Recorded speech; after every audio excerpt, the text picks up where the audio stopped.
And we are live Sunday night with those guys. And Sunday night with those guys is sponsored by those guys. What's up? Oh, sorry. My bad. I got the echo going on there. What's going on, Tom? What's going on, Doing good. Guys, doing good. Doing good. Hope you Hello, guys everybody. Hope you guys had a better weekend than I did. It was bad on the drone tip. It was bad weather-wise. Sorry. I'll just be glad when the weekend's over. You know what I'm saying? Absolutely. And when you have a bad run, absolutely. Well, what it is, I'm building. I mean, it was just cold. What happened, Herman? I just thought it was just cold. I mean, well, that had part to do with it. Yeah, I'm not a cold person. I need to smuggle myself in your luggage, Tom, when you break out. I'm done with this cold, man. Yeah, I'm done. Yeah. I looked at the weather out there today. It was 65. Okay. It'll drop down to 45 tonight. Yeah. Do you remember Sylvester? He used to fly with us, who moved to Australia? Yeah. I had posted something about the weather being 22 degrees and feeling like 2 degrees when I woke up this morning at about 7:30. So he had to throw in his 2 cents and show that in Auburn, Australia, it was 93. And I'm like, oh, yeah, it's summertime. Southern Hemisphere. That's true. Southern Hemisphere. That's true. Everyone's enjoying the summer. When we're in our summer, they're in their winter. Yep. Which is kind of strange, but it's neither here nor toilets flush the other way. I see we have 9 people watching, which is very nice. Which is not an issue, but eventually, people will start coming in. Yeah, it's that's actually a nice quick good. Start, though. It's a very good start. Now, Herman.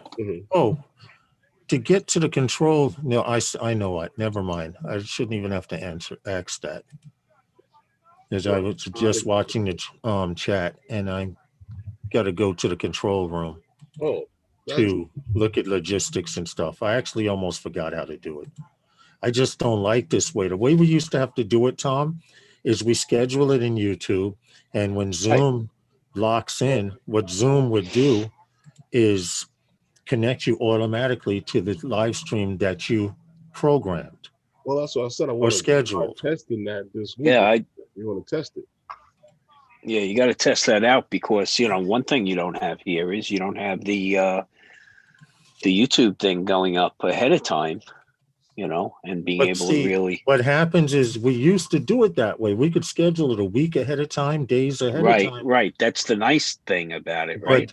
But when that's what you hope for. But now when Zoom starts up, Zoom used to take you straight into that stream. So if people were sitting there early, they could sit and wait. But now Zoom starts a completely different stream and leaves those people hanging. Well, the problem with that is, you often them and they move on to something else and you lost them. Yeah. Yeah, there's got to be some workaround there, gents. I'm trying to contact someone, and to believe it or not, trying to contact someone through Zoom, but you get to speak to people, and then they question your internet speed. Then they say, okay, you have a good internet speed. We don't know why it is. It's going to take talking to a supervisor or something, because hey, Night Train, what's good? The general person that they put you in contact with is basically a secretary. Michael Blade, Night Train, how are you guys? Happy Sunday. But that's neither here nor there. I know Herman's watching football, and it's football days. And basically, it's cold here in New York.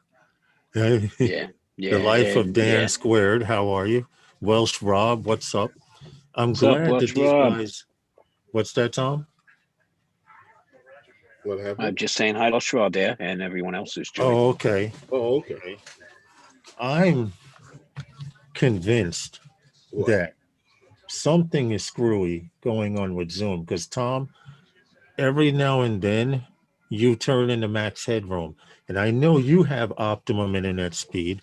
I have decent internet speed, And Yeah, I'm wondering what's going on here. Yeah, I'm seeing it on the screen, but I don't. working on the quad, let's hear for the entertainment for tonight.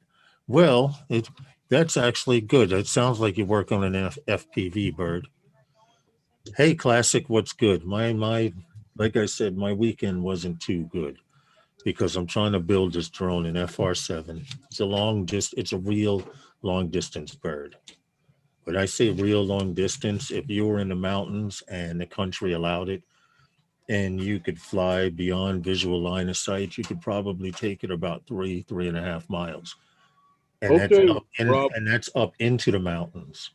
Me, it just feels, it's like having a Porsche. What's up, Nacho Rolling? You know, Tom, the guy that has a midlife crisis that's about 50 or 60, and he goes out and buys a Porsche, knowing he could do 200 and change, also knowing he'll never do it. But it feels damn good to have that power. If you could understand that. I'd rather not That's own how the this drone Porsche. build.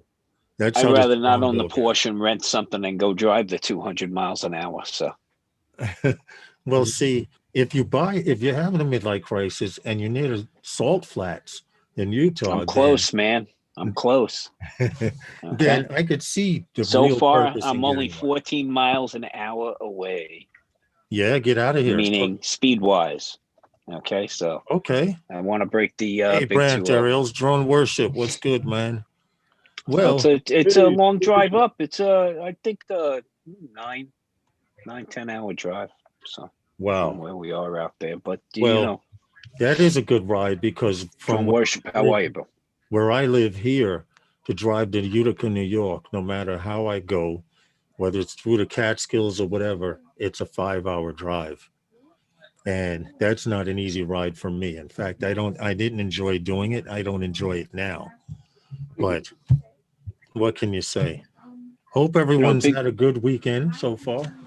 The big thing out there is we drive a half an hour and where we can be outside of civilization. Oh, that's good. Okay. And here it takes a bit of time just to get out of the damn city, let alone if I had civilization. If I had a boat, I could drive half hour south because the Atlantic Ocean. Yeah, but and you got to deal with the big A. Yep. Anywhere inland, I've got to drive at least for an hour and a half before I get anywhere decent. Up in Poughkeepsie area. Even to get up in the Catskills, it's still it can take you an hour and a half to 2 hours. And sometimes even longer, depending on what's going on. Yeah, and there's still a lot of people around too. Still a lot of population. Yep. Oh, Welsh Rob said I was first and it kept saying error. A lot of times, a lot of you guys that sign into these live streams, I know you have your computer on for a while. Every now and then, it's good to, like your phone, to just cut it off and reset it. That's all. Sometimes that gets rid of the problem, Welsh Rob. And then there may be other factors as well. But question, if you're transporting a GPS drone, does individual battery require BABE LiPo a LiPo safe bag for transport through the airport? You're not required to have your batteries in LiPo safe bags. They do recommend that you have the terminals on your batteries taped. The best thing to use. Tom, doesn't it really doesn't. They don't look. It really comes down to no, they don't. I fly all the time. Look, here's what you should do. Be responsible. Tape. You know what's really good to use? The paint masking tape. Okay, the blue or the green stuff. Yeah. Just put that over your battery terminals. Pack your batteries. Okay. But make sure the batteries are packed in your carry-on in something you can remove, because here's where you get into a dilemma. If they turn around and decide that they might not have enough overhead compartment space, okay, they can force you to gate check your carry-on. If that's the case, you have to declare that you have batteries in your carry-on. And to make it easier for yourself, have them in something you can remove, okay? Right. Unless, of course, you want a picture fit there at the gate. Just realize these days, the airlines have a knee-jerk reaction. They ban you for life. So Put them in something you can remove. It's will make your future travel that much easier.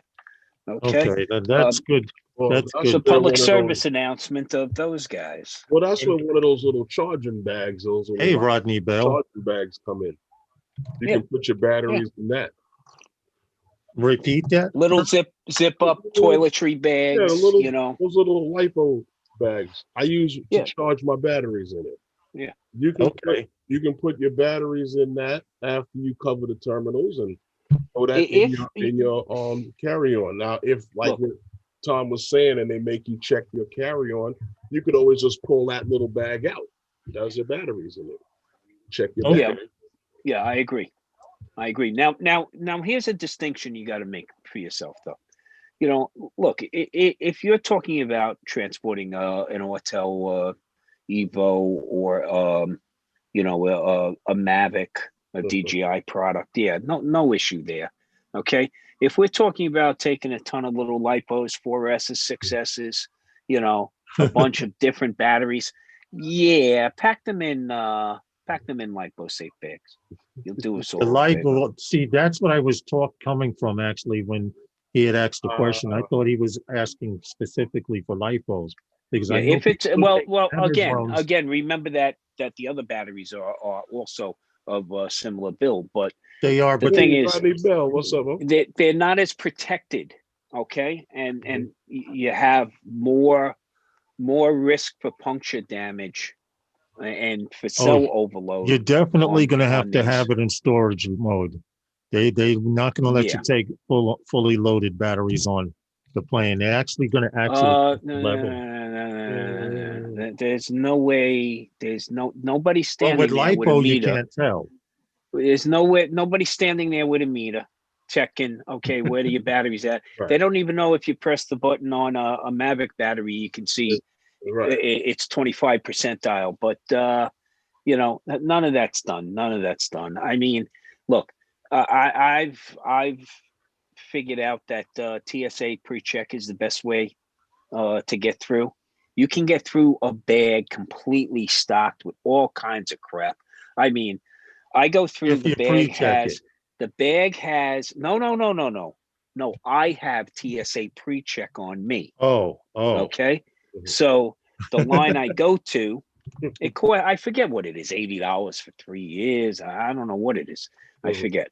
But what you do is you go on a different line. You've already been vetted by the Homeland Security and TSA. Okay. Also, you know, the one advantage to this, if you're thinking about going to Part 107 pilot and you already have TSA pre-check, Right.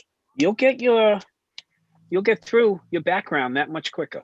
Okay. Actually, if you're already a Part 107 pilot and you go for pre-check, I got my pre-check acknowledgement 2 days after I signed up.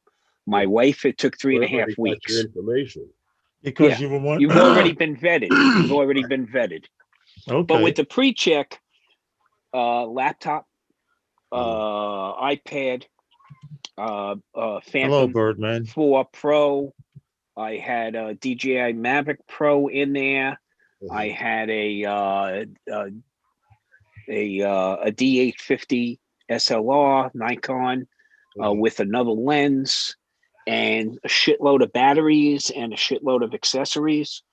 Threw it on the conveyor belt without unzipping it. Walked through the magnetometer myself. It came out on the other side. I threw it back on my shoulder and off I went. Oh, get out of here. Now you step on that other line, you're taking a lot of shit out of the bag and you're explaining to a bunch of people what different crap is. What's up, Matt? You got an invite. Went to South Carolina in 2019 and went on the plane and all my batteries were full. I forgot to They don't discharge check. them. They don't They didn't check even that. check. They don't Okay. check. See, Look, the worst thing you can do. The worst thing you can do is to turn around and put them in your check luggage. Don't ever do that. Don't do it. Just don't do it, please. It's dangerous. Very, very dangerous. Because if something does happen to your battery and it's an overhead, the flight crew is trained to know what to do. But they're trained to know what to do. Right. Okay. There's accommodations on the plane. If something happens, they know what to do. if it's in the cargo hold, nobody knows what the F is going Right. on down there. Night And Train when says they do, it's pre-check. When they usually get a too late. signal on the Night Train says Wait. pre-check is always good. Well, Yeah. here's Yeah. the Yeah, question. if you're traveling with any electronics, Here's TSA pre-check is the way to go. to start out with the first story. Here's kind of a question slash we're going to get into the conversation anyway.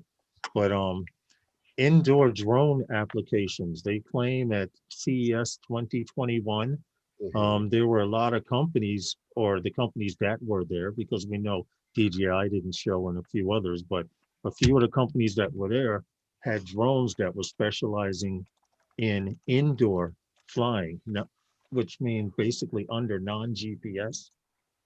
And we had did a story, Herman, you remember, about a drone that went in using LiDAR Yes. to investigate a cage, and it also had sensors on it, etc. Well, this particular story has to do with Tinamu Labs, and they seem to be using, in the picture here, a Parrot drone, the Parrot Bebop, and I thought it was interesting because the Parrot Bebop is on Wi-Fi technology. Okay. And there are companies out there. I thought it was funny that they would use or experiment with it using Wi-Fi when there are companies already using LiDAR. You understand what I'm saying? But on a small scale level, it goes to show that there's another market out there for drones, and we have stories later on that come on after that we're going to get into after this, that have to do with non-GPS drones and GPS interference and stuff like that. Yeah, well, look, the applications are pretty vast when it comes to operating drones in what's called GPS denied environments, because they talk a lot about conveyor belt systems in large industrial scenarios, and I get that.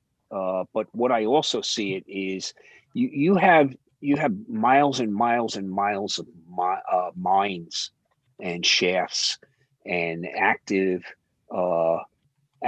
infrastructure underground that drones could be patrolling. I mean, imagine if a drone has an inductive landing pad where it lands, right?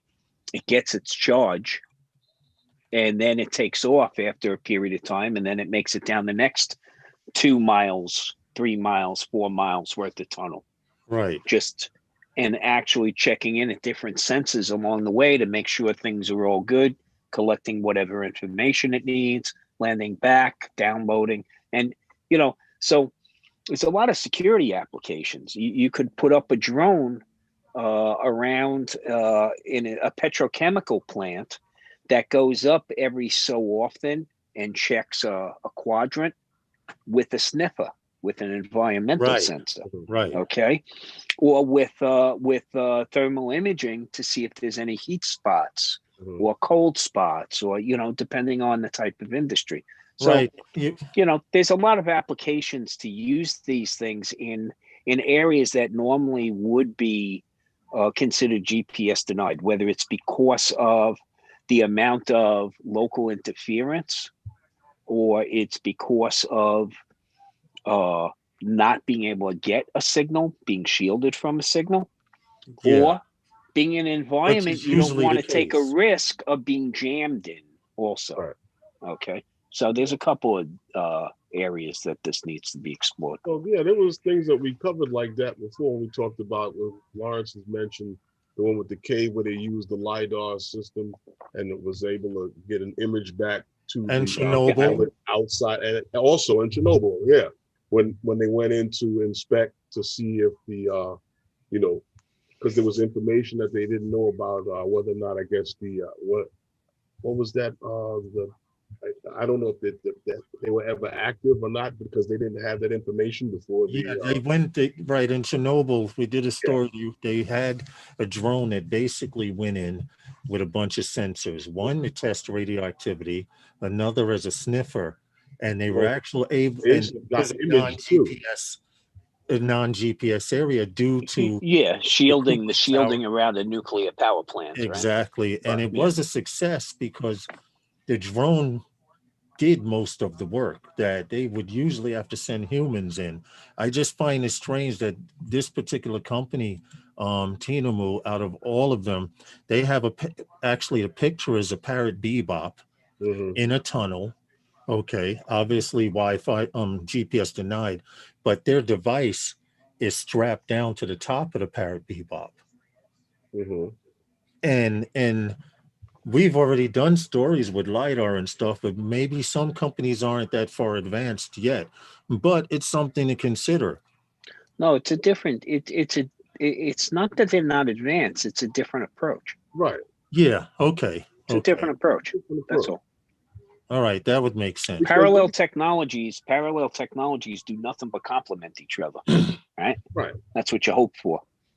Yeah. Well, and again, that's something we'll need to talk about also when we cover the other stories this evening. So like what you were trying to compare it to with the LiDAR, that was just a different system, maybe a little bit more expensive. have a good evening, Rodney.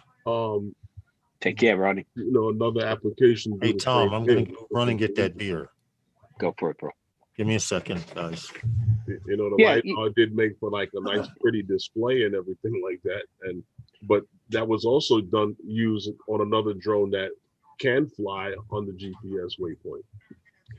Yeah, I mean, you know, look, you can use laser distancing and ranging. I mean, you know, that's fairly effective, and you know, it's good up to a point, right? Yeah. It's not good for distances. It's good for more close up type of stuff. There's sonar. Yeah. Okay. So sound can be used, especially if we're talking about, you know, it looking through things like underground infrastructure and, you know, manholes, stuff like that.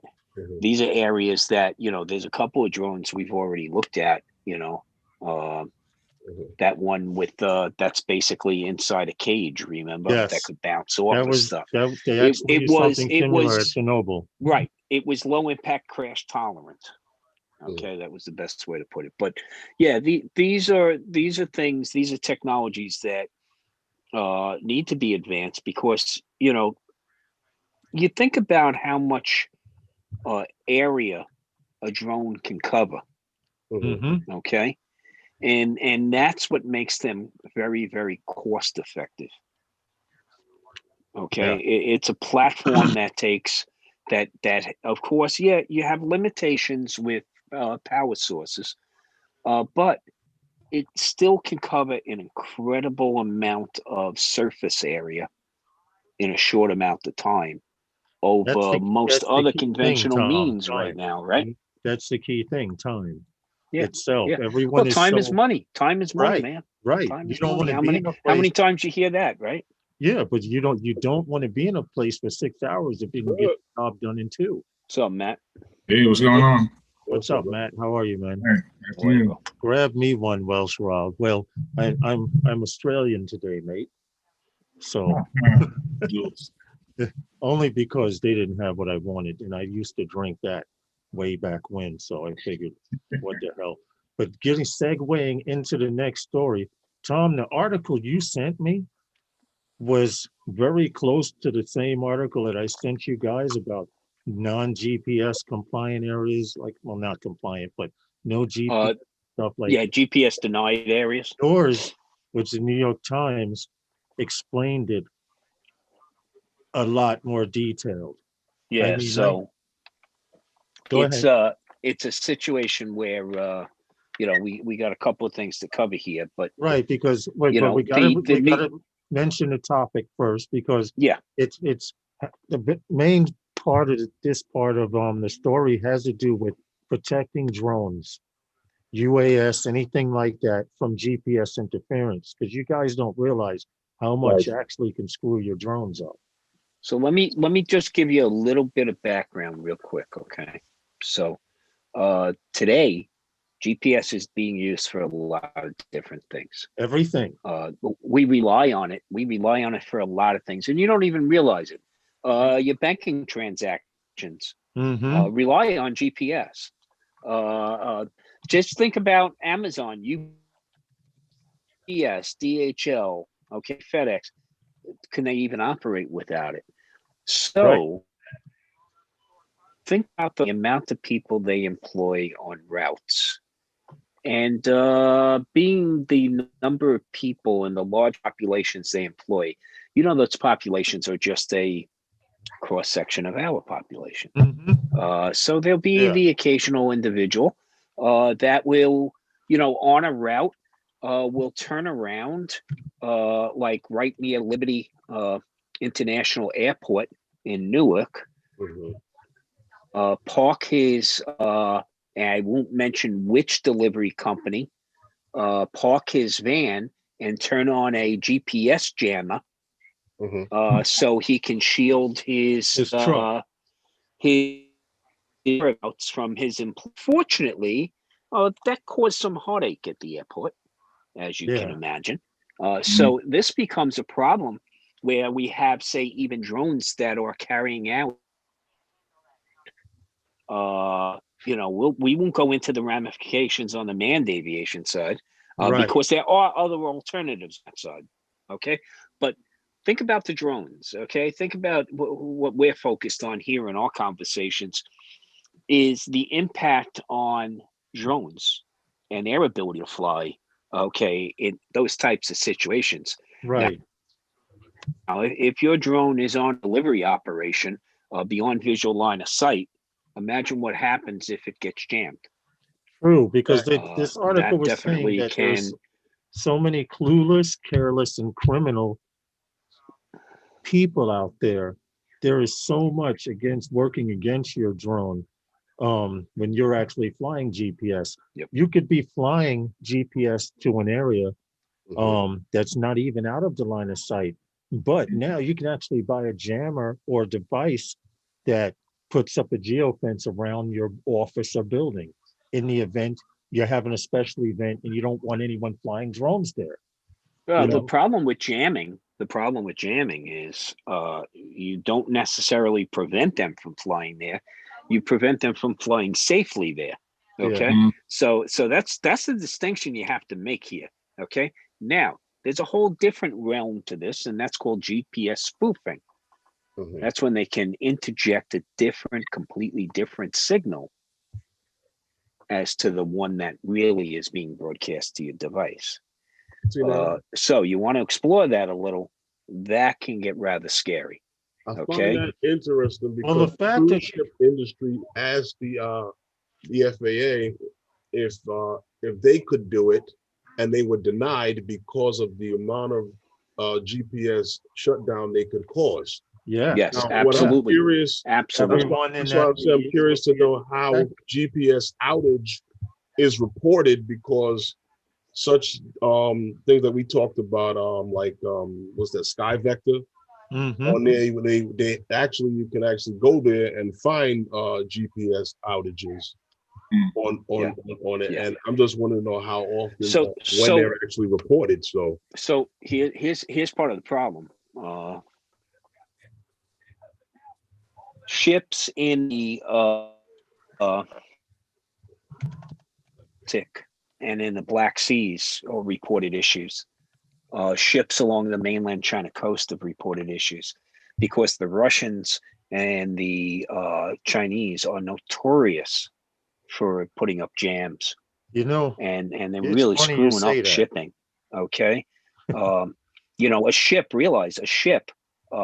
he's not, while they do have a backup system, by the way, they are required under maritime law still to be able to use a sextant, but they rely on, think about the cargo that's coming across. And if you now interject a signal that says it's 120 nautical miles away from where it really should be, that's a problem. Now imagine also with shipping, if we're talking about a mega tanker or a mega container ship, container ship, and they're sailing in the night, and they think they're on the right course.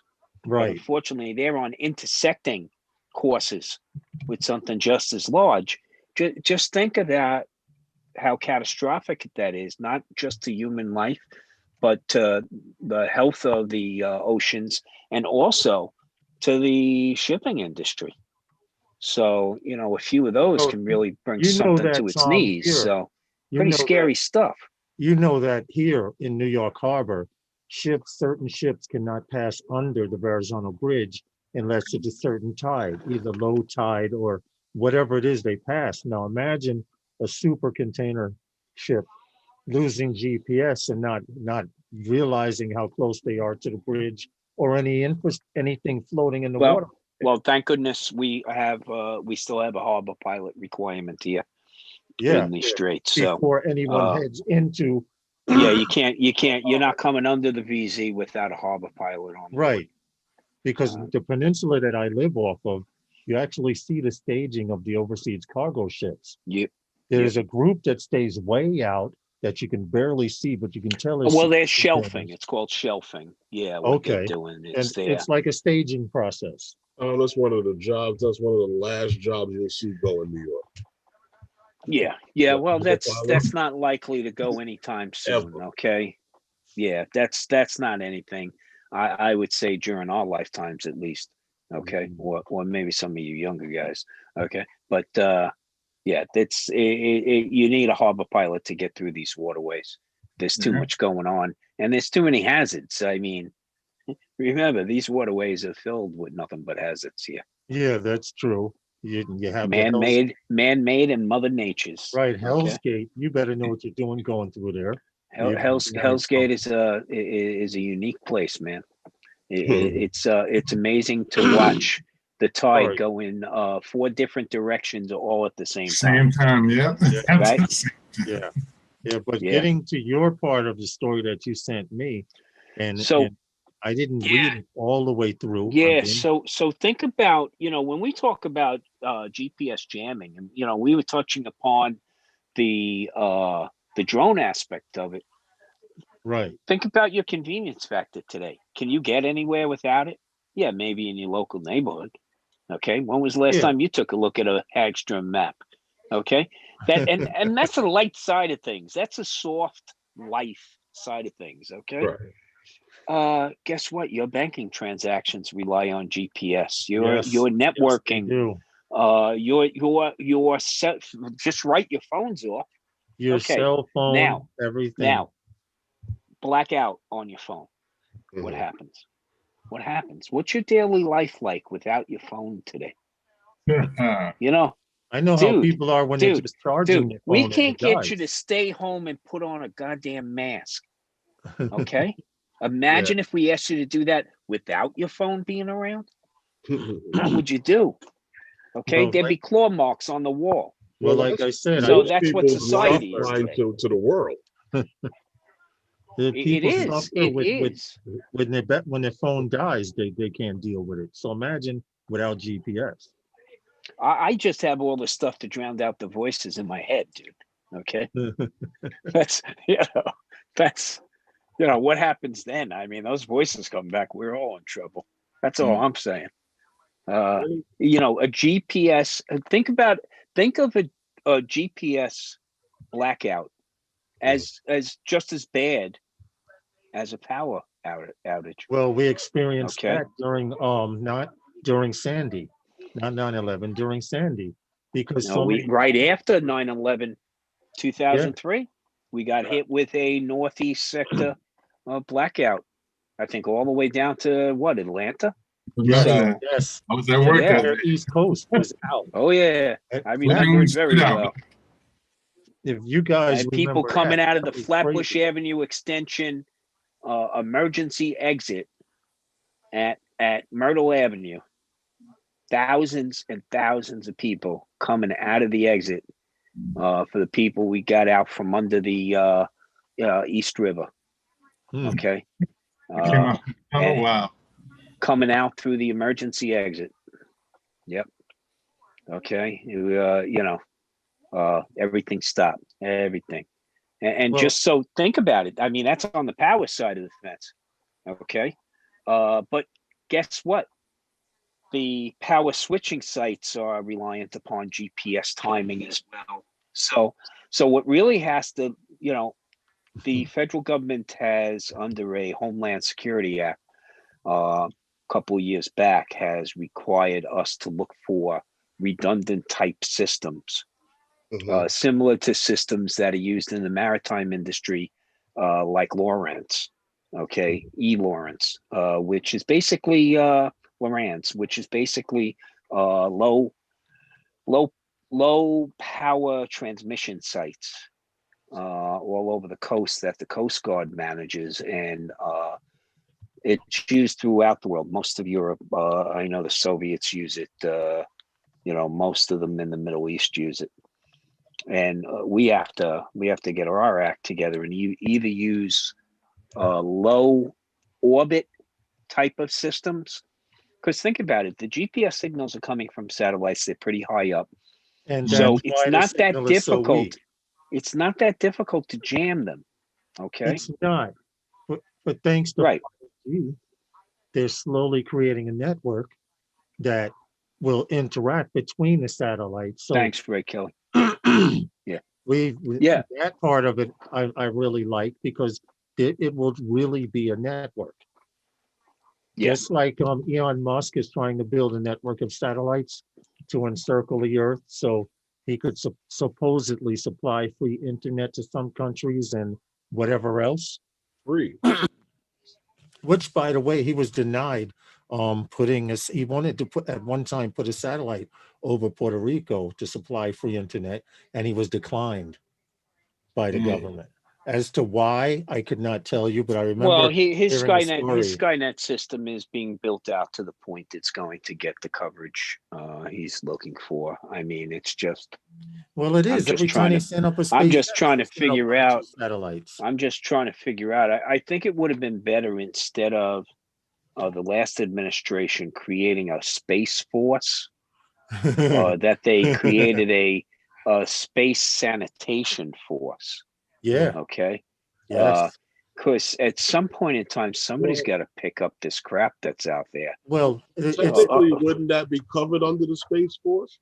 Space junk. Yeah, I don't know if they. No, I think he planned on weaponizing them. You're talking about now being in here. You get all excited. You made it into Space Force, and now you're on latrine duty. Okay. Well, I mean, in between that and preparing for Darth Vader, I mean, you have to do something. So Ray Kelly says he did you came on boat in 2002, straight shot from Captree to Manasquan. My friends have a boat. They used to be out of where were they? Out of South Shore, and then they went out to. Hey, what's up, Ellie? Hey, Tom. They're out of Riverhead. Here's how much junk is actually circling the Earth, or this is an estimated picture. And you got to keep in mind, a lot of them are from the 60s and 70s. Kind of looks like Williamsburg to me. Yeah. So, even with 2 pickups a week, it gets difficult. You have to think about it, though. That's a lot of garbage. How are you, bro? How's everything? It's a ton of garbage. And remember, it's a ton of garbage that's moving at a fairly rapid clip there. Okay. Yeah. So, the bigger problem I see is, Elon is probably going to make some money on creating a collection system. He probably.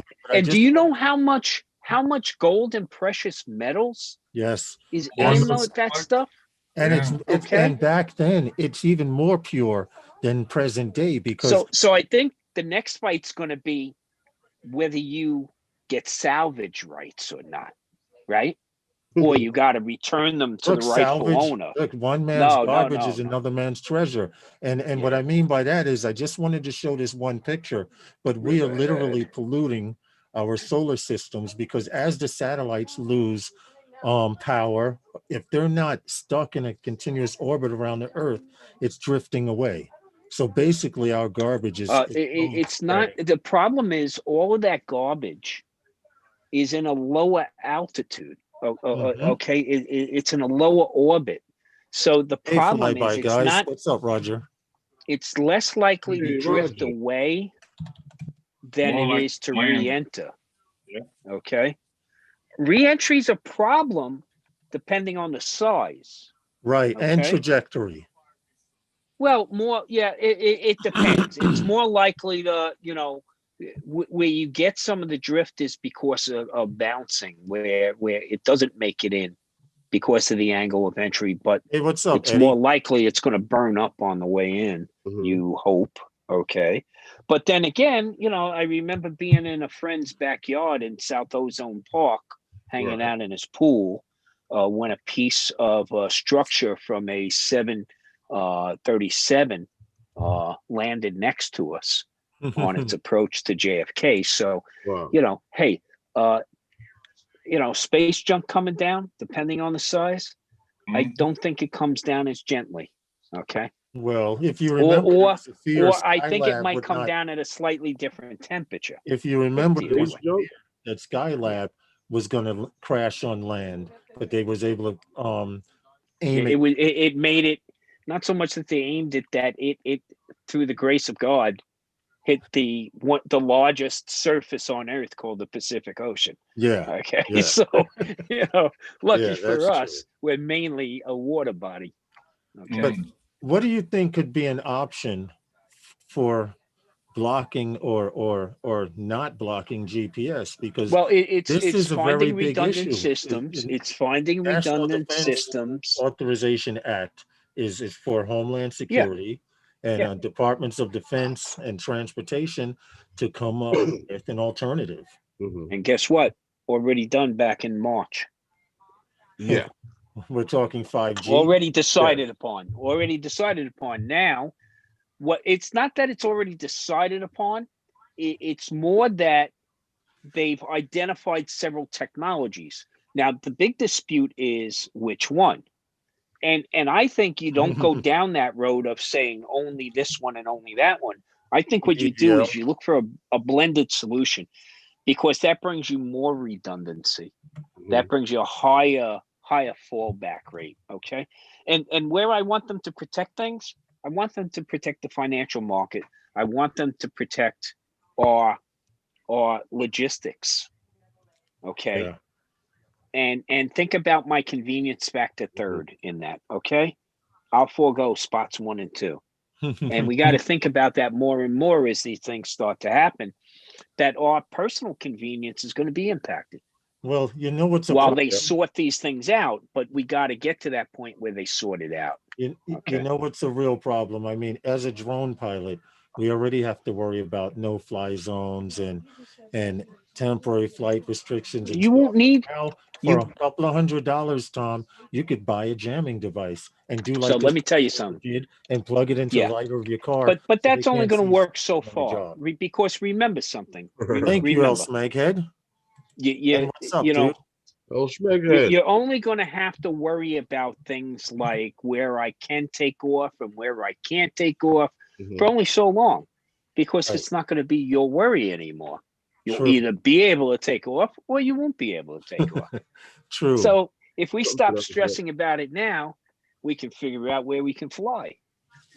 You have a valid point. I'm not worried about it a whole bunch, but there seems to be a wave of people across the United States that thinks this remote ID thing is a fail. And if you remember, and I keep bringing this up, It's when not a they fail. introduced It's Link, starting soon. or when they introduced Link or Land Yeah. Source, everyone thought the same thing. Oh, they're going to stop me from flying here. Well, you want to know what?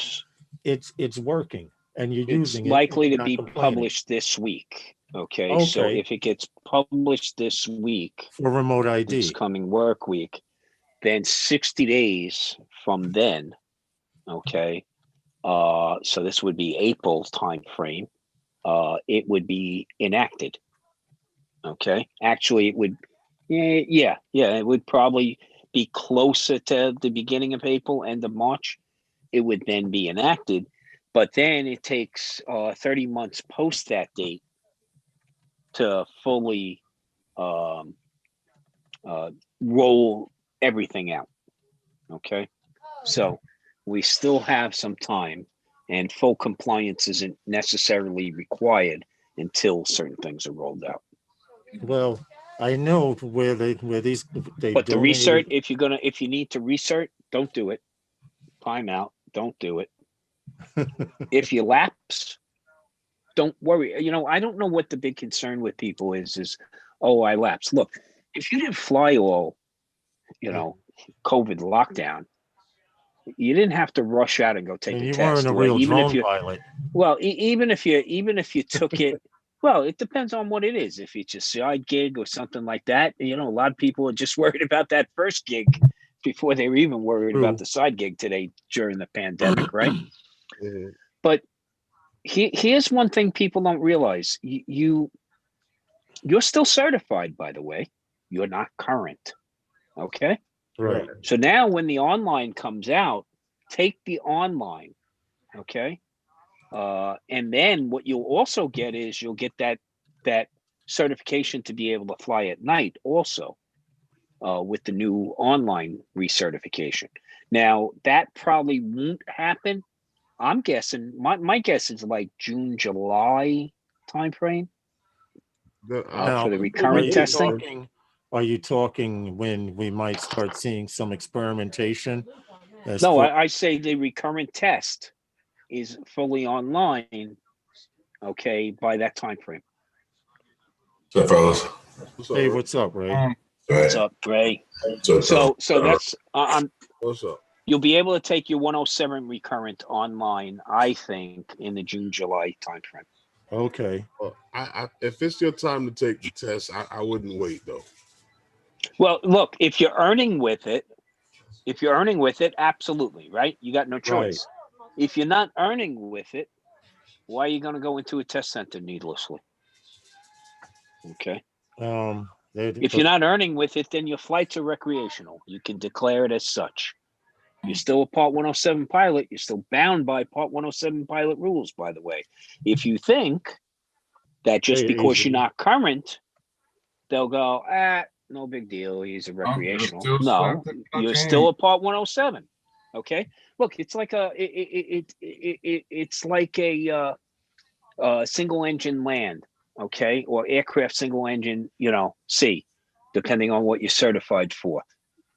You can go without being current for decades. But before you get your recert, you got to go on a check flight. Okay. So, that you don't have to do on this side of the fence. Look, if you're earning with it, you got to go do what you got to go do. Right. Yeah, that's true. This is true. If they change the rules of the game, you have to comply with them. Plain and simple. But doing the online test is going to be a heck of a lot easier. Yeah, it's going to be a different test, folks. So there'll be different material covered on it. And there'll be test information out there. I don't think the FAA is good with that. They put the stuff out there. I mean, basically, they give you an open book to take the damn exam as it is. Okay. Right. Well, we can kind of lead into the next story that I have coming up, and it has to do with mapping. And I've always been interested in it. At one time, I was even considering that there was a company that, depending on your area where you live, they would pay you to go out and map an area. And depending on your mapping logistics, if it was up to par, they would pay you for it. Well, anyway, to make a long story short, there were a lot of people complaining, oh, I did a job here. They didn't pay me for it. I did 3 jobs and they only paid me for once, but yet they tell you they keep your data and stuff like that. Well, there's a company called Event 38, Unmanned Systems, and they have been doing mapping for a while. They use UAVs, but they use fixed wing UAVs. Their very first one I did have a video of, but I can basically describe it. If you take a fuselage with a tail and a wingspan, that was it, made out of styrofoam. Their mapping plane, which was the E63, what was it, Herman? Did the E3, the E384, the E384, and the E386 were their first two. And all of these mapping fixed wing planes were launched by hand. You had a guy on the throttle, and you went and one guy stood out in the field and he threw it up in the air. Now, what I like about the technology is once you designate the area that you want to map using their software, it was a hand launch. After the plane fixed wing mapped the area, it would come back and land itself near the takeoff area, which I thought was kind of cool, but it was styrofoam. Well, Event 38 Unmanned Systems has finally come up with a polyurethane, a super light plastic type of UAV for mapping, and this one actually does vertical takeoff like a VTOL, etc. And I thought it was kind of cool because you're going to start seeing more and more stuff like this. We're not only talking passenger drones, but they're using stuff like this. This is, wait a minute. I was trying to get back to the picture of it. Hold on a second. And I missed it. There we go. This is basically a 4-prop vertical takeoff plane. As you see, one major prop here in the back. But this thing has a flight time of, I believe, 80 minutes. And it's a very simple program. You mark an area that you want to be mapped, and it takes off by itself. No more hand launch and stuff like that, which I thought was kind of cool. Humongous, huh? This thing, they were actually successful with the first 2, selling over 600 of them worldwide. yes. So they actually were able to sell this thing. And those were the styrofoam ones that you taught. Actually about to launch is this 400. You know, like Lawrence said, it has an 80-minute flying time, but it can carry a payload, and basically its camera of up to about 2 pounds. Yes. So, yes. But the fact that it's an eVTOL, yeah, it's got, what is it, 8 foot wingspan? Yes, it's an 8-foot wingspan, and it's called the E400. Now, what I thought was really cool, if I just might interject a second, was they use 2 different batteries and battery types, actually, right? Which is super cool, I think. Yes. For the vertical takeoff stuff, they use a high discharge LiPo system, right? Yes. And for the vertical, for the horizontal flight, they use a high capacity, high density battery, ion battery, so it gets more distance. So I thought that was pretty cool that they mixed the 2. Mm-hmm. Good solution, good solutioning to a problem, right? It is a great solution because the Lion, like for the perfect example of how well the Lions work over, how well they work as opposed to a regular LiPo. This LiPo battery right here, let me unplug it first. I got one unplugged. This poor cell. So Xavier, hey, Drone X Factor. Xavier, yeah, we talked about the Autel Dragonfish and how it. Yeah, that was last week, dude. You missed out. Yeah, you missed out on that one. So yeah, that one again, for those of you that didn't see it, basically the end canards would rotate almost like an Osprey aircraft, right? Mm-hmm. But on this, go ahead, Lawrence. But getting back to what you were saying about Lion and LiPo, this is a LiPo battery, and I have a Lion battery here. Now, this little drone right here is a long distance bird. Okay, with this LiPo battery, I get anywhere from 12 to 15 minutes. With the same Lion battery in 4-cell, you get 27 to 28 minutes. And that's the technology. So the fact that this particular E400 by Event 38, they use 2 battery types. It's very smart and efficient because it's low power to take off at cruising speeds, whatever cruising speeds they need. And these batteries last forever, the Lion. The only problem is once they're damaged, you better not keep it in your house.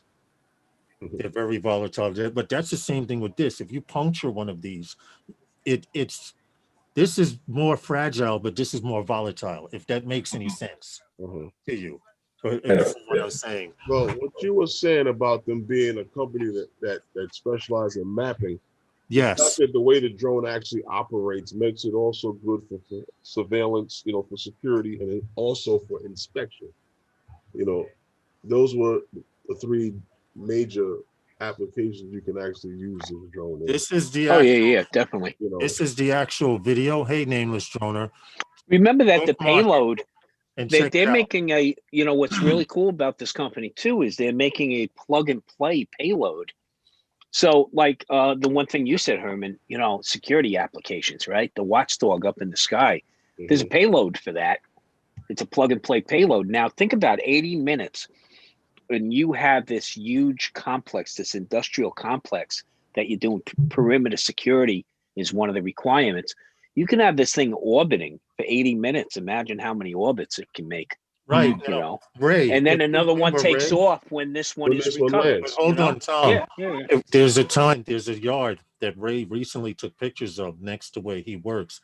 And you remember we were over hanging out by you one day, Ray, and he was with an Inspire mapping that area.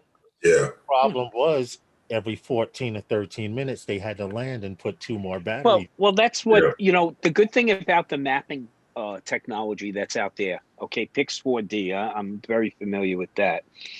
And it takes there's a pretty steep learning curve there. Okay, if I were to equate it, I would put it like learning how to FPV. I mean, it takes some practice to map properly to get good results. But the software that's out there is freaking amazing now. And basically, like I said, one of the things I helped set up was I worked with a friend where we set up inspections of solar farms out in the southwest of the U.S. And basically, you're using this software because it's setting up a series of waypoints.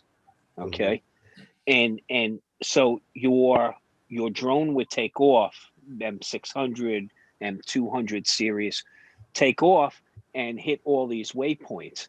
At some point, it knows at this waypoint to come home, land, battery swap out because it's hot swappable, back up in the air, and it picks right up where it left off. Right. Okay. And then what it does is you ingest all that data.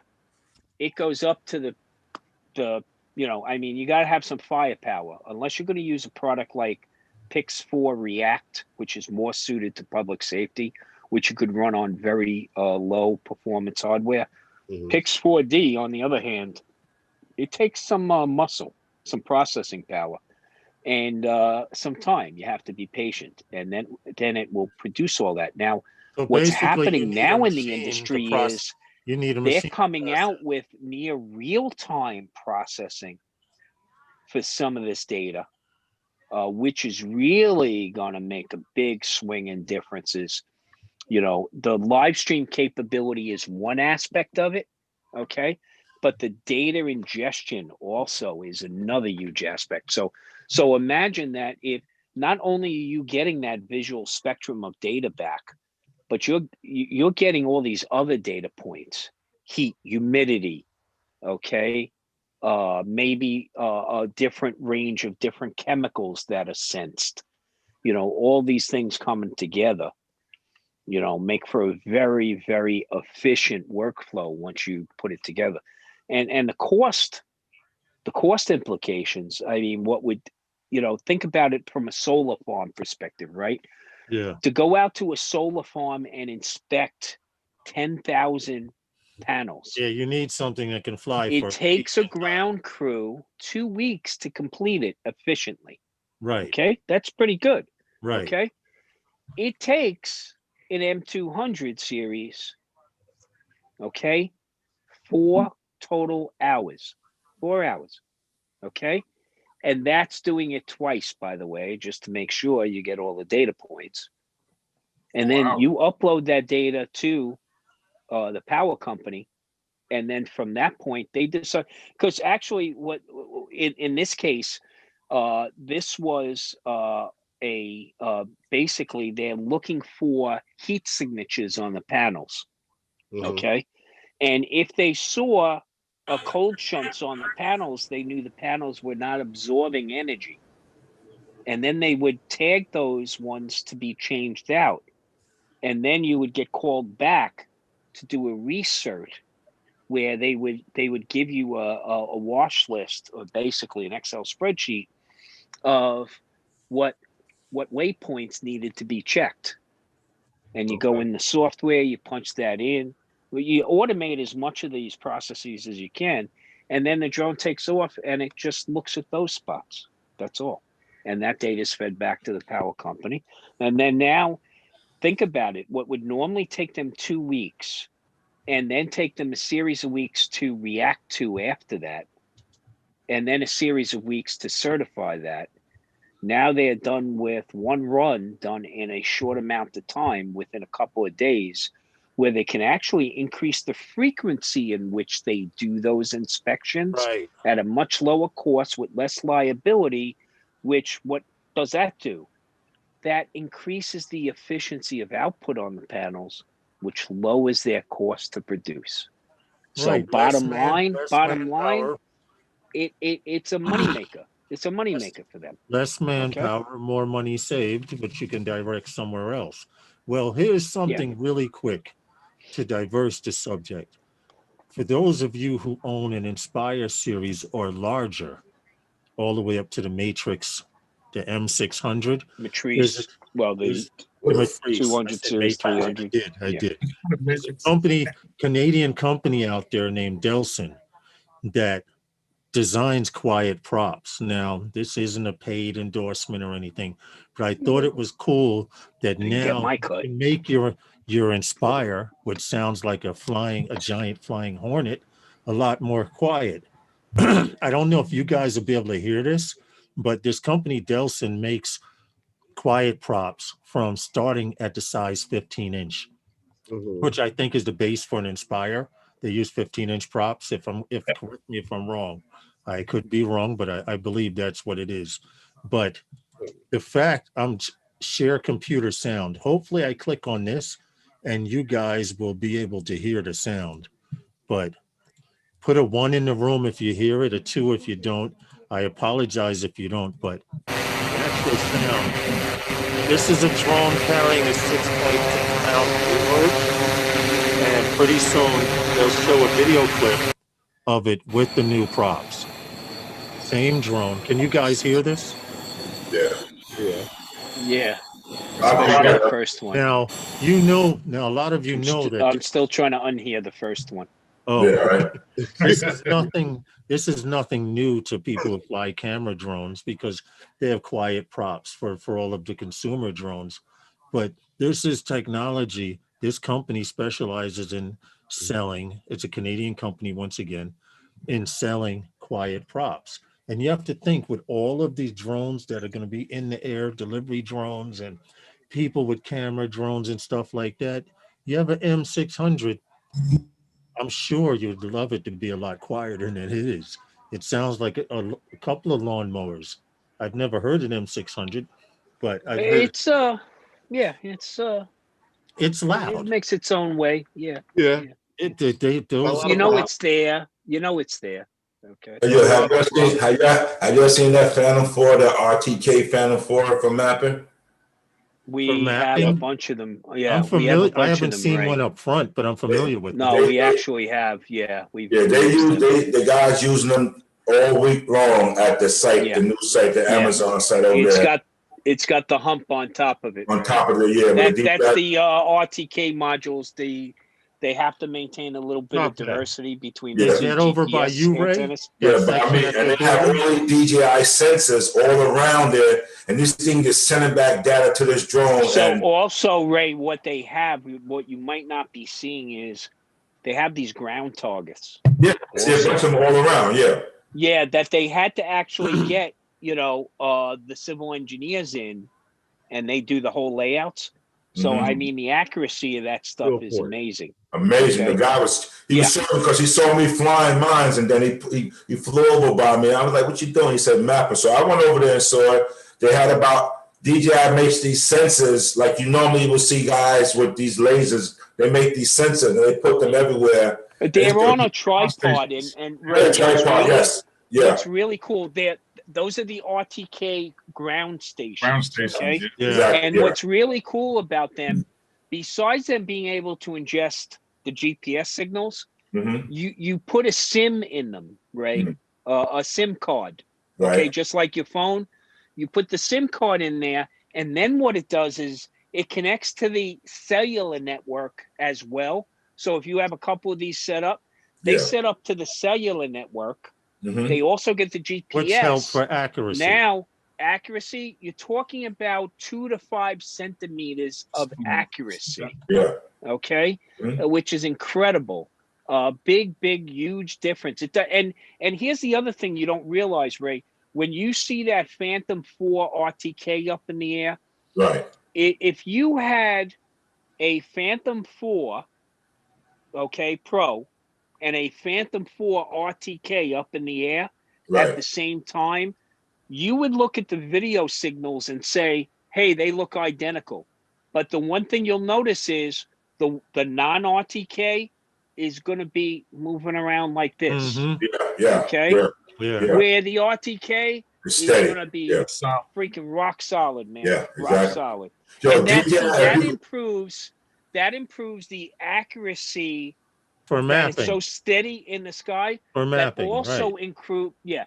But remember, you get the accuracy of the pinpoint where it is, Right. but also you get the accuracy of the camera not moving or obliquing Yeah. and changing the fidelity of that data you're bringing in, right? And then the technology is so cool, man. Yeah, and then also like he was telling me, and we were just talking about like the battery lifespan, and they batteries give you 30 minutes on regular Phantom 4. But what the program they have with their mapping program with that particular RTK is that even if the drone runs out of battery and you land it, when you put a fresh battery, it continues the data. It doesn't lose data right back into it.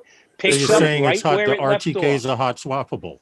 Yeah, it's wicked, No, man. no, No, not hot swappable. It just you don't lose the data. It continues. Okay. Look, Okay.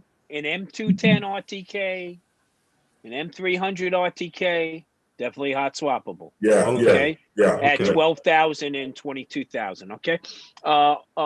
Phantom 4 RTK, it's the same configuration.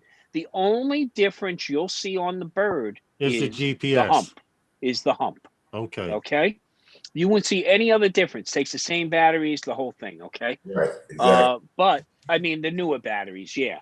Okay. But it's still, and you're talking about, I don't know, what was the price tag on those? I thought they were up in the $6,000 to $8,000 range. I think it was up more around the $8,000 range. And DJI on their website, if you go to their website and go to the agriculture drones, you see it on there. There's a nice video clip on it how these things work. Oh yeah. They're great. I'll tell you, the crews fly them in Manhattan especially, because they're not subject, to the interference and the reflectivity off the buildings. Yes. And also operating in a very confined environment. Like I said, that steadiness in the sky makes all the difference in the world, man. Yeah.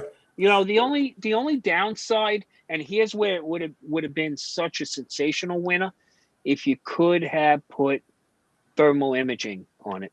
Yeah. Release it as a dual camera. Yeah. Oh man. And you know what?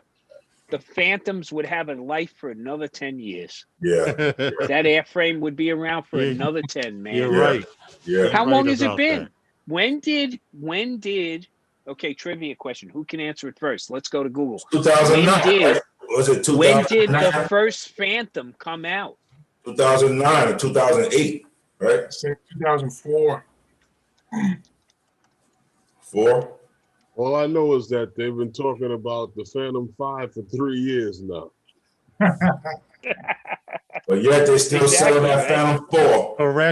Correction. The first Phantom came out in January 2013. Yes. Yeah. When DJI Yes. would release The first their very Phantom first series. consumer drone, Because the the DJI Phantom 1. If you remember, the Phantom 1 used to carry different cameras. So here's the follow-up question now.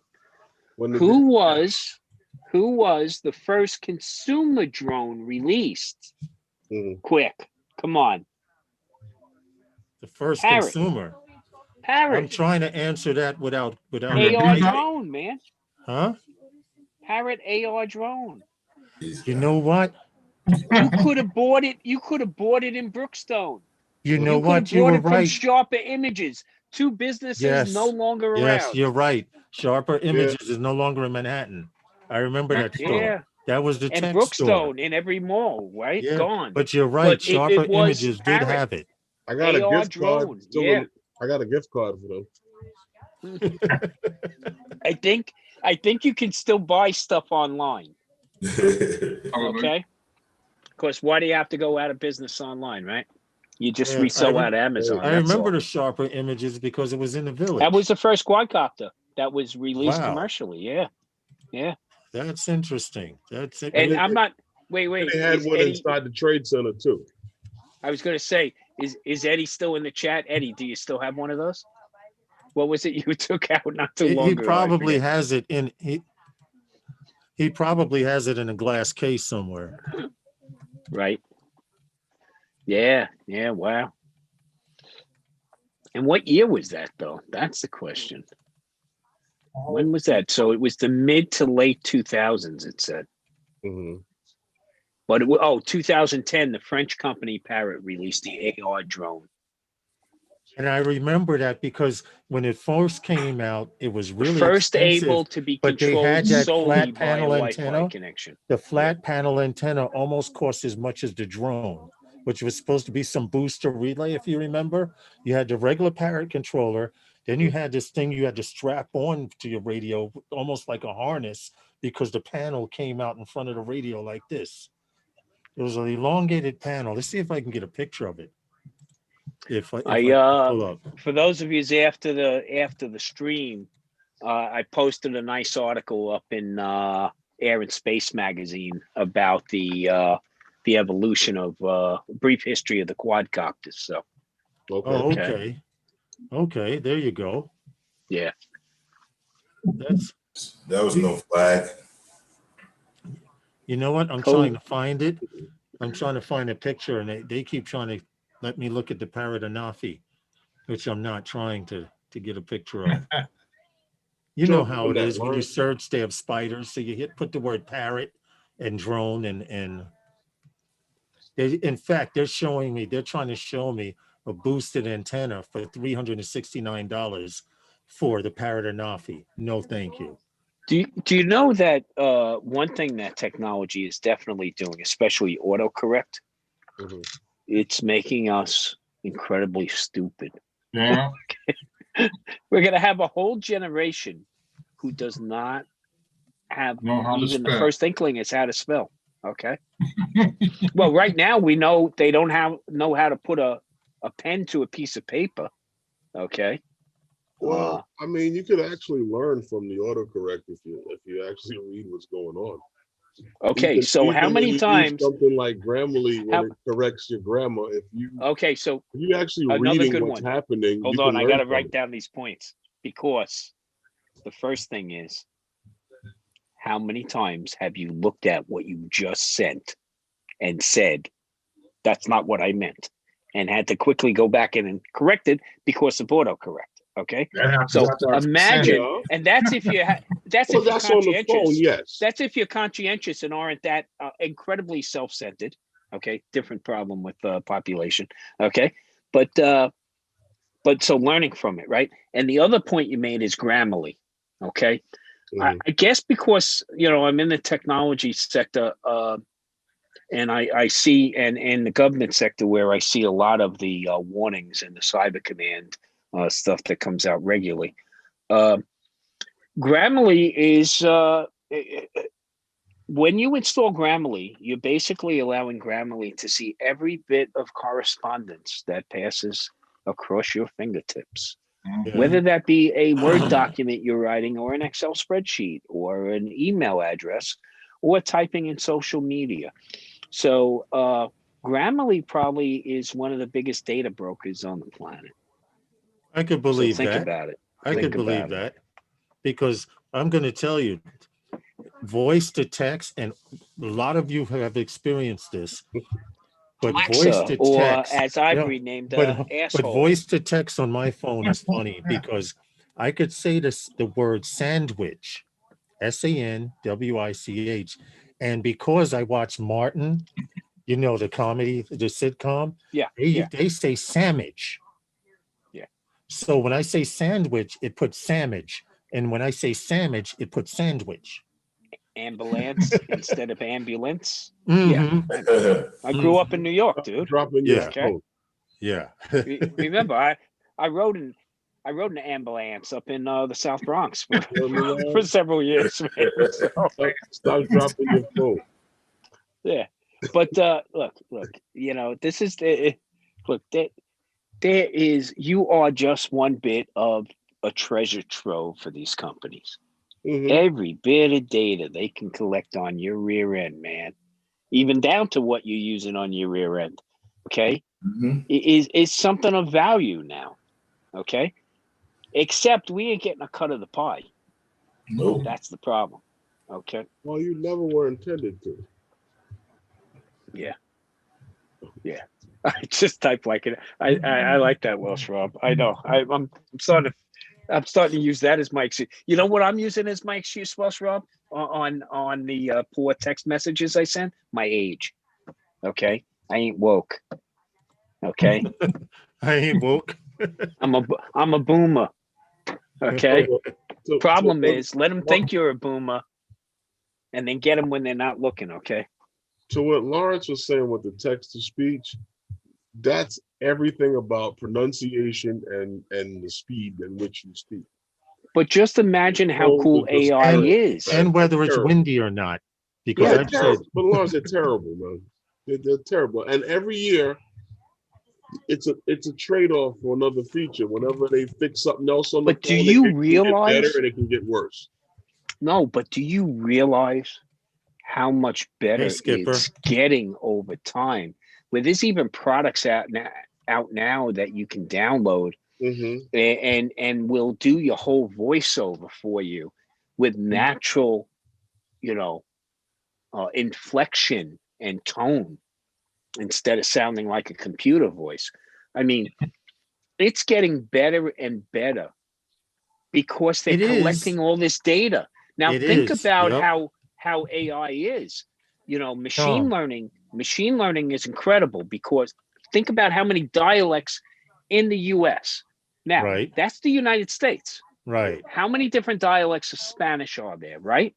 True. How many different dialects? Now go to the Asian continent and just just Chinese dialects. Now everybody thinks of Mandarin and Cantonese, but there are hundreds. Hey, Tom. There are hundreds. Hey Tom, you might remember this, but you remember a program back in the mid to early 90s called Dragon Speaks. Yeah, this was supposed to be right. This was supposed to be what a nightmare that thing caused. This was supposed to be so you could control your computer by voice, but when I brought it, when you brought the software, because they were thinking about introducing it to the Board of Ed, the school we worked in, and I was telling him it was a crap of garbage because my job at this particular school was to evaluate software and then sit down with the principal and decide whether or not it was teachable to usable in the school. In which case I would turn around and teach the software to the teachers of that department. And they wanted to bring in Dragon Speaks, Tom. I had that crap. And you had to read a pamphlet of and it never it was the funniest thing, man. I had that crap. The computer would stop reading along with you because it couldn't understand you. Herman, Ray, Matt, it was the worst part of my job that time. So do you guys now those of you in the New York area will probably know this name. He's the NYPD, hey, Paul. The New York City Police Department Chief of Department, Terrence Monahan. Okay. Yes. Yeah. And if you've ever seen him in his press conferences, my wife giggles every time she hears him. You talk about a Brooklyn accent, man. Okay. I don't even come close to Terry Monahan.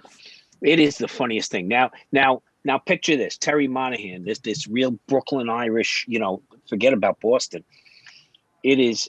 First off, it is. If you get a chance, just YouTube them and see if you can just listen to them. But my boss back in the day, he heard about this dragon speaking, and he had an accent like Terry Monahan, okay, if not worse, okay. And no matter what, he bugged the hell out of me about this software. Make it work, make it work, make it work. This thing couldn't understand him, okay, no matter how hard he tried. Okay, there were way too many vowels ending every word. It was like, so, and then it was was in 3 times a sentence, right? So that stuff was hilarious. But look at where we are today. Right, but this is the point I'm making. Dragon Speaks for you. You're Dragon Speaks started that for you. If you remember, Dragon Speaks was the only company out there trying to interface you with your computer, and now my phone says sandwich instead of sandwich. But it's okay. But it tunes the TV for you. How many times have you guys gotten a text from me and I go, damn, voice to text? It understands that perfectly. Yeah. You know what I'm saying? And we've talked about Siri. Siri knows some shit, man. Yes. You ask her the right questions, okay? That's right. She knows some real stuff, man.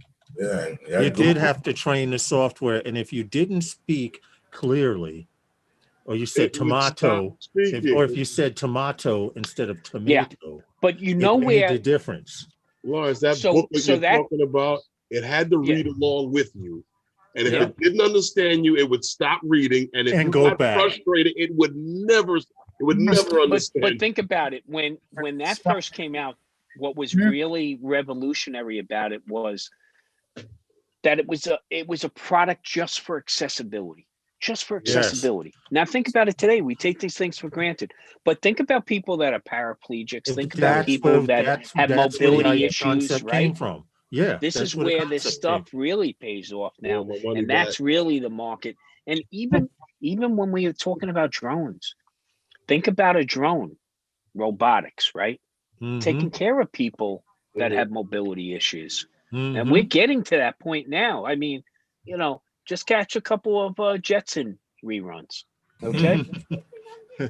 Conveyor belt, I'm not too happy about, okay? But riding the conveyor belt to get ready in the morning, no, I'm out. Okay. But having the maid clean up afterwards, what do you got? You got a Roomba today.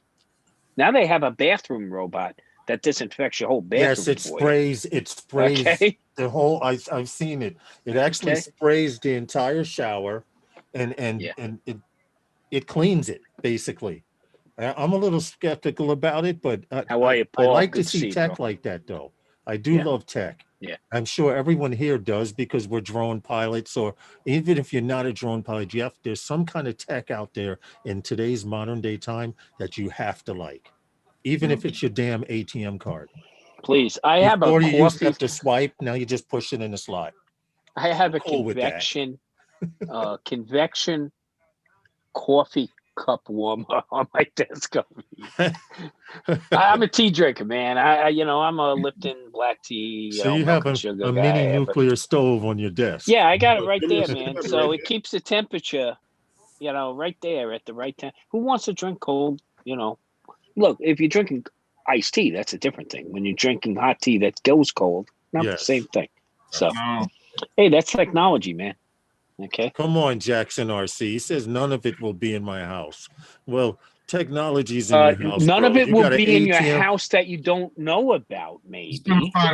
Right. You got an ATM card, technology's in your house. You just bought that new refrigerator? Guess what? It probably has some smart technology in there listening to you, or watching everything you put in the fridge. Hold on, Tom. This is going to report you to Weight Watchers, and it's going to tell Stop and Shop what to stock this. Hey, Tom, I used to work in retail.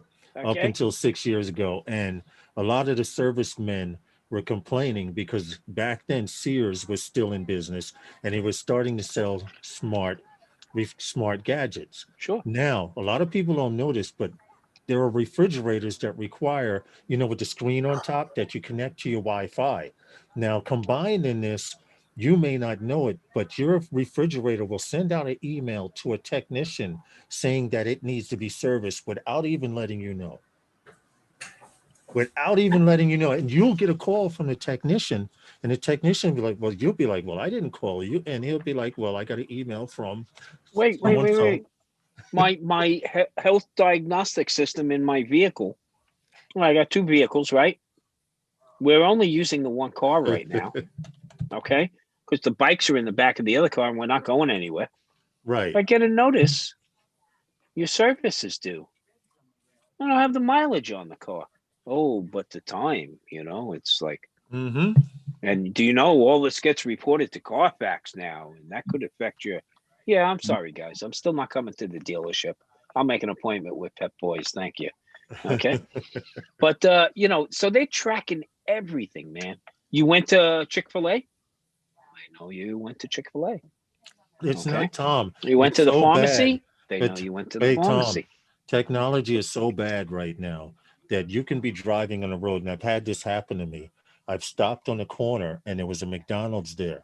When I get home, I get a message saying, how was McDonald's? Because I stopped at the stoplight. I never went in, but it sees McDonald's there, and it saw that I was there long enough to Do you perhaps. see Waze? Do you see Waze has Yep. advertising on it?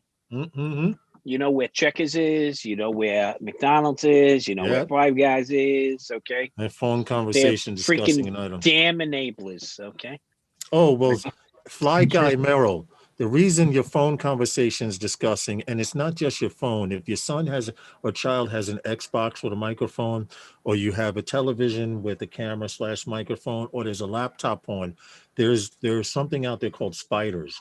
And what a spider does is take a keyword, and whatever's attached to that keyword, for example, drones, you will see in your Facebook feed, and you actually gave Facebook permission to show you those ads. So I use a product, okay, and there's a few things you can use, like McAfee Web Advisor, Malwarebytes has especially Malwarebytes Pro has a web advisor. Several of them. Like right now, I'm on YouTube, and if I switch over to Facebook, it shows me that 14 trackers have been blocked. Okay. Yeah. Hey, if you ever went and checked those earbuds from that company, it was like they were stalking you. Mm-hmm. Okay. And what Herman this is did called, there's a term Herman for did that this. to me, Tom. He sent me a video because Herman's having a computer built, right, in the future. Propecia. He sent me a video from YouTube, and now when I go to YouTube, I'm getting videos on motherboards and sound cards. Well, you wanna screw with somebody, you send them Propecia and erectile dysfunction ads, okay?